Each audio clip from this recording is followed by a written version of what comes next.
Breaking news! Japan, binigyan ng Pilipinas ng isang coastal surveillance radar system. Naku, China, gulat na gulat dito. Samantala, Japan, nagbigay pa ng isang air defense missile system. Ito ang atin tututukan ngayong araw na ito. Saglit lang ito mga kababayan, kaya humanap na ng pwesto. Tara na, umpisahan na natin ito.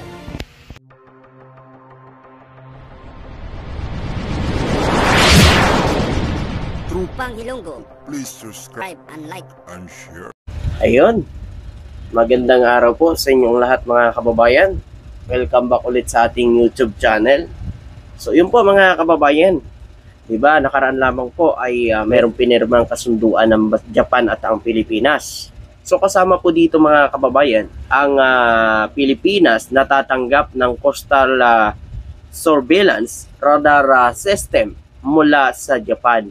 No, sa kasunduang iyon. Nako mga kababayan, karagdagan na naman ito sa mga asset ng Pilipinas.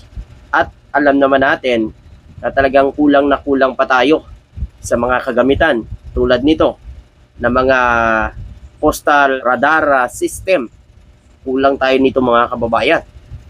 Kaya nakakalusot pa ang mga barko ng China mission dyan, yung mga dayuhan na barko pasok dyan sa mga teritoryo natin dyan sa West Philippine Sea dahil kulang ho tayo sa mga radar system, no? Mga surveillance para talagang mabantayan ang ating mga karagatan. So itong ginawa ngayon ng Japan ng pagbibigay ng bagong surveillance radar system sa Pilipinas ay napakalaking tulong ito para sa Pilipinas mga kababayan. O, yan po mga kababayan, karagdagan asset na naman ng Pilipinas. O, ayun dito, babasahin ko lang ang Pilipinas ang unang nakatanggap ng bagong inilunsad na official security assistant ng Japan. So, ito ang Pilipinas ang pinakaunang nakatanggap nito mula sa Japan mga kababayan. Grabe, congratulations sa Pilipinas at maraming salamat sa bansang Japan. Dahil binigyan na naman niya ang Pilipinas ng karagdagan na puwersa para mabantayan ang teritoryo ng Pilipinas dyan sa West Philippine Sea. Alam naman natin ngayon mga kababayan, grabe na talaga ang nangyayari ngayon dyan sa West Philippine Sea. Grabe na ang agresibo ng mga aksyon ng China dyan sa West Philippine Sea. Nakaraan lamang, mayroong bangka na sumabog na sasakyan ng mga mangingisdang Pilipino. So kung mayroon tayong mga ganyan na asset, so ma-detect kaagad kung saan silang lugar at makita mismo sa monitor at ma-rescue kaagad yung mga kababayan natin. At ayun pa dito mga kababayan, para mabantayan din ang pagpasok, labas-pasok ng mga barko o mga illegal ba to o hindi, lalo na ngayon ang illegal na pagpasok ng mga barko ng China sa ating mga teritoryo. At alam naman natin ngayon na talagang ang China ay may bagong batas na ipinatupad dyan sa West Philippine Sea. Yung mag-detain na 60 na araw sa mga mangingisdang Pilipino. Na sinasabi nilang trespasser na mag-detain sa 60 na araw sa mga Pilipino o sa mga dayuhan na lumagpas sa kanilang mga dash line mga kababayan. So yun nga lang, ang mali lang dito mga kababayan, ay ang sinasabi ho ng China ay ang Scarborough Shoal na isa sa mga teritoryo ng paghahari ng Pilipinas. Kaya hindi ho pumapayag ang ating gobyerno sa mga ganyan patakaran at batas ng China. Kasi hindi nila sinusunod ang international na batas. Ang bansang Japan mga kababayan ay isa din yan sa mga talagang kaaway din ng China. Kasi nga po mga kababayan, ang China kasi talagang garapalan na Talagang napakagahaman pagdating sa mga teritoryo ng mga kalapit na bansa. Kaya halos po ng mga kalapit na bansa ay kaaway ng China kasi katulad ng ginagawa nila sa Pilipinas, inaangkin nila yung mga teritoryo na sakop pa ng mga kalapit nitong bansa. Kung tutuusin, napakalawak po ng kalupaan ng China. Napakalawak. Pero bakit yung kunting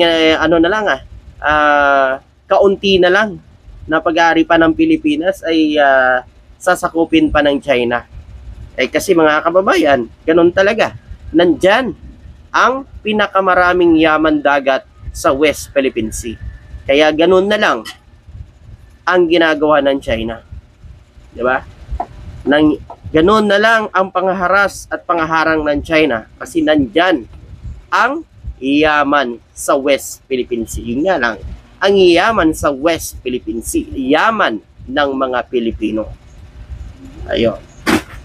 Sa isang working lunch kasama si Foreign Secretary Enrique Manalo, nito lamang Lunes, sinabi mo ng Japanese Foreign Minister ng Japan ang magbibigay ng Coastal Surveillance Radar System sa Pilipinas sa ilalim ng USA, magpapalakas ng bilateral Coast Guard coordination na magbibigay ng karagdagan na patrol vessel sa pamagitan ng opisyal na tulong sa pag-unlad ng Japan. So alam naman natin talaga mga kababayan, talagang maunlad na rin kasi ang bansa ng Japan mga kababayan. So pagdating naman sa mga kagamitan pang depensa, ay malakas na rin ang bansang Japan, hindi na rin yan nagpapatalo sa China. Kaya madalas sila nagbabanggaan kasi ang China kasi mga kababayan hindi makuntinto kung saan lang yung kanilang teritoryo mga kababayan. Patuloy silang nananakop sa mga kalapit itong bansa. So itong ginawa ngayon ng Japan sa Pilipinas, pagbibigay ng coastal surveillance radar system ay napakalaking tulong ito para sa Pilipinas. Ano na naman kaya ang masasabi ng bansang China dito mga kababayan? Tuloy-tuloy lang sa pagpapalakas ng depensa ang bansa mga kababayan. Dahil yan sa ating mahal na Pangulo. Dahil sa talagang nakikipagkaibigan sa iba't ibang bansa. Tingnan nyo, maraming tumutulong sa bansa natin. Tingnan nyo nangyayari ngayon sa China dahil sa napakagahaman sila. Ayan, binabalik na sa kanila ang ginagawa nila sa kalikasan. Diba? Nadadamay na lang ang mga mababait talaga na Chinese. Nadadamay na lang ginagawa ng mga nila, nasa gobyerno nila. Yun po mga kababayan, at hindi lang yan mga kababayan, meron pang isa. Meron pang isa na ibinigay, na ibibigay ang Japan sa Pilipinas. Napakaganda nito. Ito po mga kababayan, babasahin ko lang kinumpirma ni dating Japanese Defense Minister ng Japan na formal nang hiniling ng Pilipinas ang pagbibenta o paglipat ng Japanese-made Air Defense Missile System. Anunsyo ay ginawa sa publiko sa pamamagitan ng X account ng Max Montero noong Hulyo 17, 2024 na itinampok ang patuloy na pakipagtulungan sa pagtatanggol sa pagitan ng dalawang bansa. Nako mga kababayan, napaka good news. Pagbibigay ng bagong Japanese Air Defense Missile System dito sa Pilipinas. Nako mga kababayan, eto na nga, talagang ang bansang Japan ay desidido rin talagang na matulungan ng bansa natin na mapalakas din ang depensa nito. Lalo na mga kababayan, pagdating dyan sa West Philippine Sea. Ang bansang Japan, kung sakali po, huwag naman sana mangyari ito mga kababayan. Kung sakali po, ay ituloy ng China ang binabalak na sakupin ng Pilipinas, ang mga West Philippine Sea dyan, at gumawa sila ng maling hakbang dyan, mga kababayan. Ang Japan po, ay talagang nangangako na tutulong sa Pilipinas. Mga kababayan. Kasi totoosin naman talaga, ayaw naman talaga ni PBBM ng away o giyera mga kababayan. Kasi siyempre, yung Pilipinas ay bumabangon pa lang sa pagkalugmok nito . Alam naman natin, talagang bagsak na bagsak ang ekonomiya ng Pilipinas nung nadaanan ng pandemya. Dinaanan na ng pandemya, pinagkasundo pa ang West Philippine Sea sa China. Naku, wala na talaga.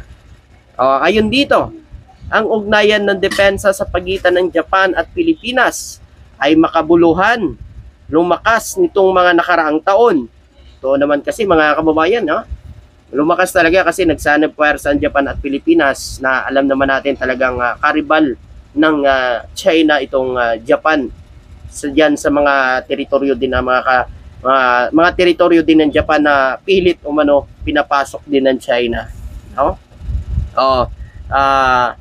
Ayon dito, ibinahaging alalahanin sa parihong seguridad at pagiging mapamilit ng China sa South China Sea.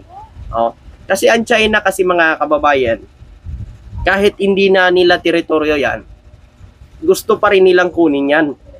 No? Kasi malaki silang bansa eh. Tulad yan, Pilipinas, maliit lang. Porque maliit na bansa, ano lang nila eh, kaya-kayanin na lang. Ngayon, nanindigan ng ating mahal na Pangulo. No? Hindi katulad ng mga nakaraang administrasyon, pupunitin, papel lang yan, punitin ko pa yan, itapong ko sa ano. Diba? Naninindigan ng ating mahal na Pangulo dahil yan ay sakop pa ng Pilipinas. Wala hong karapatan ng China dyan sa Scarborough Sea o sa West Philippine Sea.